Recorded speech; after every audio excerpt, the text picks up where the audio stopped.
trend. Is there, I also love color. I'm in the field of just color everywhere except for obviously one. But when somebody says to you, you know, what's trendy, what's this year, what's next year, do you really believe in the trend of color for designing, whether it's an interior or an advertising or anything like that? No, No. I never have been much of a follower of that. I mean, there's certain things that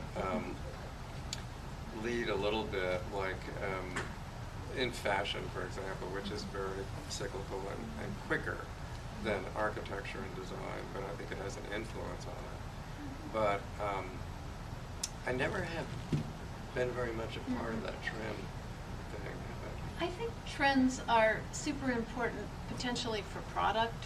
People that are building cars or making refrigerators, or so I think sometimes those fixed goods, that there's a place for the streaming and the new ideas and where a trend may go. But when you're doing environment, it's just one little piece.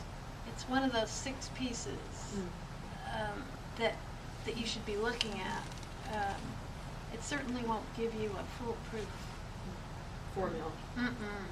So to add on to that, I mean, do you try to find or develop colors in your work that has a more timeless quality to it, or do you worry about creating a palette and that it is something that may be more transitory, won't last for more than a few years? It's sort of a fad. Well, it's interesting. I don't know exactly how to answer your question directly, but in going through preparations for this presentation, I went through a lot of old slides, and looking at the metropolitan colors, for example, which were introduced around 1979, something like that. And I thought, I wonder how they would be different if I did them today. And I think they would be different. Yeah.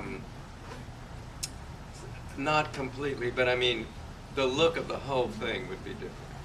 But at the time, it was quite revolutionary for them to have presented this group of material after having had their products only available in the few colors that I mentioned. So it was a big step forward then. But I think if I were to do it again now, times have changed, I've changed, it would be another step in some direction.